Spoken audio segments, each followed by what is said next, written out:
শুধু কৃষ্ণ ভগবানকে সিজদা করা যায়, তার মূর্তি জায়েজ। কোথায় লেখা আছে যে কৃষ্ণ ভগবানের মূর্তি জায়েজ?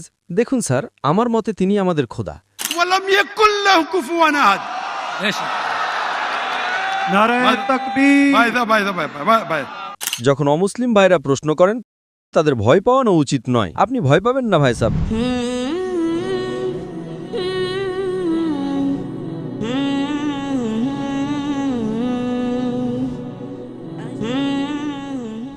আসসালামু আলাইকুম স্যার, আমার নাম রাউল রাম।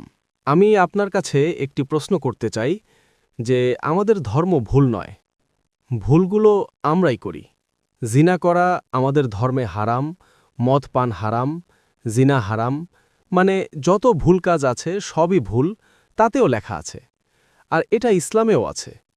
এই দুটোর মধ্যে কমন তো ভালো কথা, দুই দিকেই আছে, কিন্তু এই কারণে আমাদের দোজখে ফেলে দেওয়া হবে যে আমরা শুধু কালিমা পড়ি না।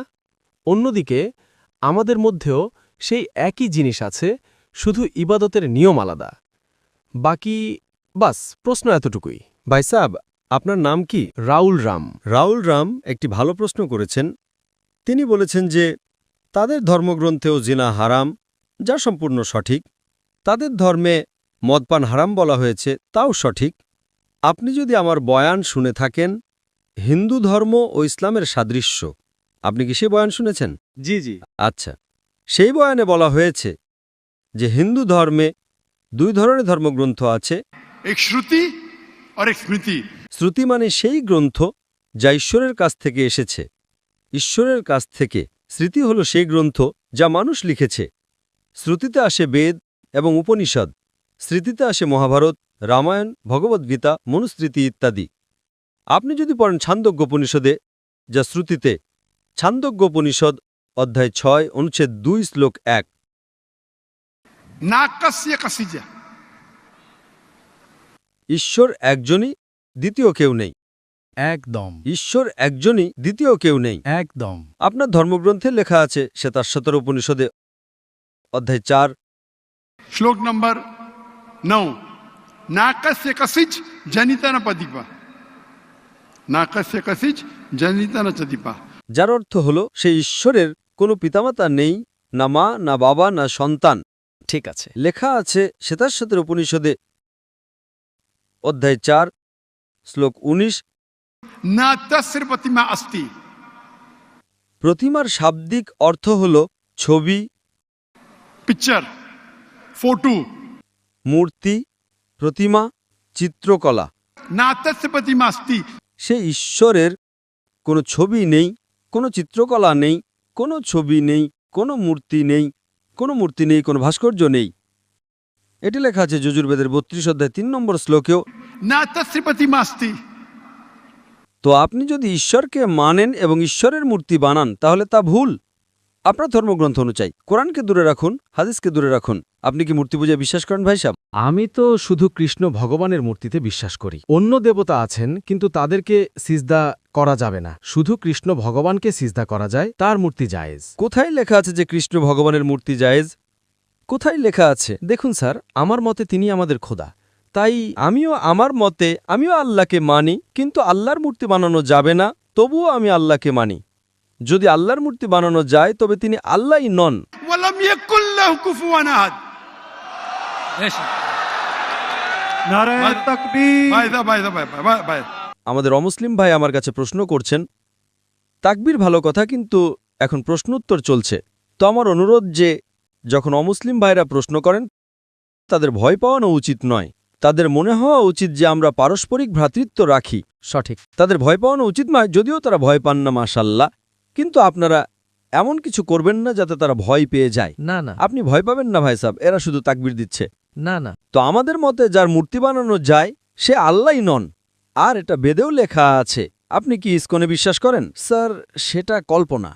সেটাও আমরা জানি যে তাতে খোদা নেই, ওটা একটা কল্পনা। হ্যাঁ, আমাদের ধর্মে খোদার কল্পনা করে মূর্তি বানানো ভুল, এটাই আমি বলছি। আপনি আপনার ধর্মগ্রন্থের উপর আমল করছেন না। যদি আপনি আপনার ধর্মগ্রন্থের সঠিক আমল করেন, তাহলে আপনিও জান্নাতে যাবেন। সত্য কথা, একদম করতে পারি না। আমরা আমাদের ধর্মকে ফলো করি। শুনুন, আমার ফর্মুলা খুব সহজ। ঠিক আছে। कुरान मजिद में लिखा है सूरह इमरान में सूरह नंबर 3 आयत नंबर 64 में तालौ इला कलिमतिन सवाइम बैना बैनकुम। এসো সেই কথার দিকে যা আমাদের ও তোমাদের মধ্যে একই। ঠিক আছে, আমরা আজ মানি যা আমাদের ও তোমাদের মধ্যে এক, কমপক্ষে তার ওপর তো আমল করি। আমার ফর্মুলা ইউনিভার্সাল, পুরো ভ্রাতৃত্ব। আমি বলি বাইবেল নিয়ে আসুন, বেদ নিয়ে আসুন, কোরআন নিয়ে আসুন। বেদ অনেক বড়, বাইবেল কোরআনের চেয়ে 3 গুণ বড়। আমরা আজ ওয়াদা করি যে যা এক, কমপক্ষে তার উপর তো আমল করি। যা এক নয় তা পাশে রাখি, কাল আলোচনা করব। যা এক তার উপর তো আমল করি। বাইবেলে লেখা আছে, বেদে লেখা আছে, খোদা এক, খোদার কোনো ছবি নেই। আপনি যদি খোদার ছবি বানান তাহলে আপনি বেদের বিরুদ্ধে যাচ্ছেন।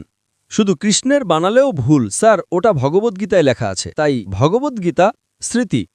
ভগবদ্গীতা মহাভারতের একটি অংশ, ঠিক না? ঠিক। ভগবদ্গীতা মহাভারতের একটি অংশ, ঠিক। মহাভারত একটি স্মৃতি। স্মৃতি শ্রুতির বিরুদ্ধে যেতে পারে না। যদি স্মৃতি ও শ্রুতির মধ্যে সংঘর্ষ হয় তবে আমরা শ্রুতিকে মানব, স্মৃতিকে নয়। বেদ এবং উপনিষদ সবচেয়ে উপরে, সঠিক। আপনারা একজন পিএইচডি শিক্ষক আছেন, তিনি কিছু বলেন, এবং একজন ব্যাচেলার। এখন আপনি পিএইচডিওয়ালা ওস্তাদের কথা মানবেন নাকি ব্যাচেলার ডিগ্রিওয়ালা ওস্তাদের কথা মানবেন? কার কথা মানবেন? কোন ওস্তাদের কথা মানবেন? PhD sir. তো আপনার পিএইচডি হলো বেদ, সঠিক। তাহলে আপনি যদি মূর্তি পূজা ছেড়ে দেন, আপনার ধর্মগ্রন্থে লেখা আছে যে একজন শেষ নবী আসবেন, এবং যদি বেদ পড়েন অথবা পুরাণ, তার মধ্যে অনেক জায়গায় লেখা আছে যে শেষ নবী হলেন মুহাম্মদ সাল্লাল্লাহু আলাইহি সাল্লাম।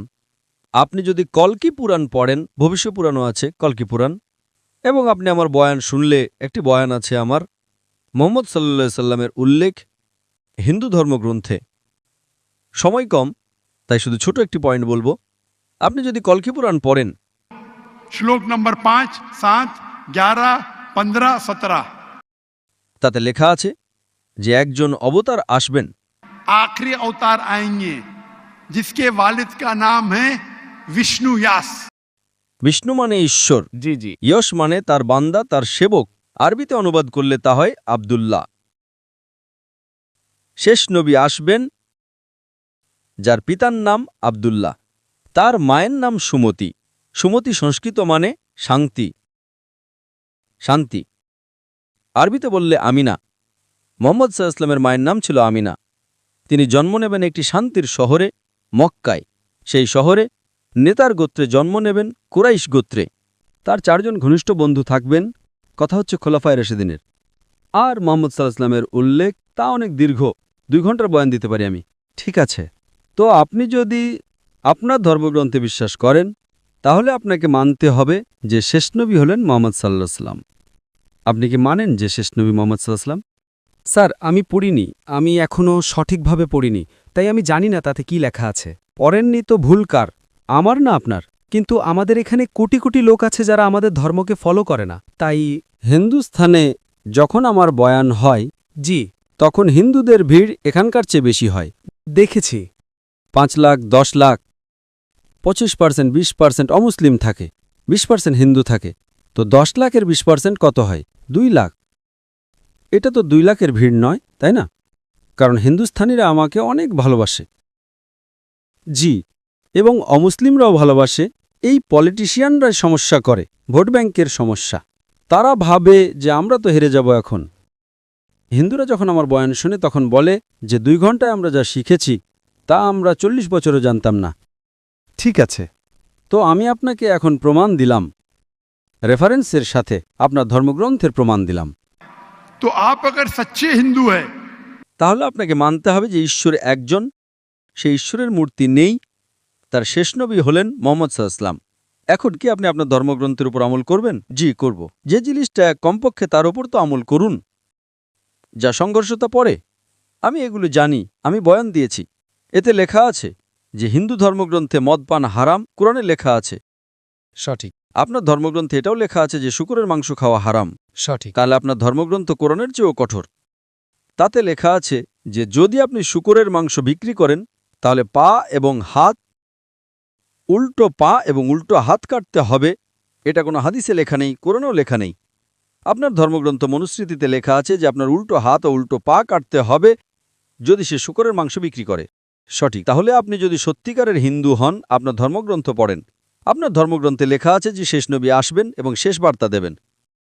শেষ নবী হলেন মুহাম্মদ সাল্লাল্লাহু আলাইহি ওয়াসাল্লাম এবং শেষ বার্তা হল কোরআন।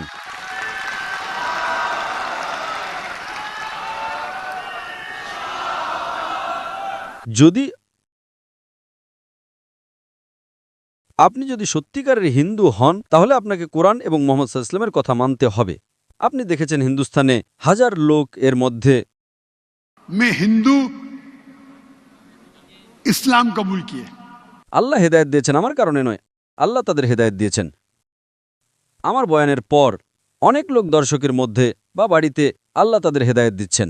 আমি আপনাকে জিজ্ঞাসা করতে চাই, আপনি কি মানেন আল্লাহর শেষ নবী মুহাম্মদ সাল্লাল্লাহু আলাইহি ওয়াসাল্লাম? স্যার, আমি এখনও দেখব, গিয়ে পড়তে হবে গ্রন্থ, যদি তাতে থাকে তাহলে ঠিক আছে। তাহলে আমার আপনার কাছে অনুরোধ, আপনি আমার ভিডিও দেখুন হিন্দু ধর্ম ও ইসলামের সাদৃশ্য। আচ্ছা, আর সেটা দেখার পর যদি কোনো প্রশ্ন থাকে তাহলে আমার কাছে এসে জিজ্ঞাসা করুন।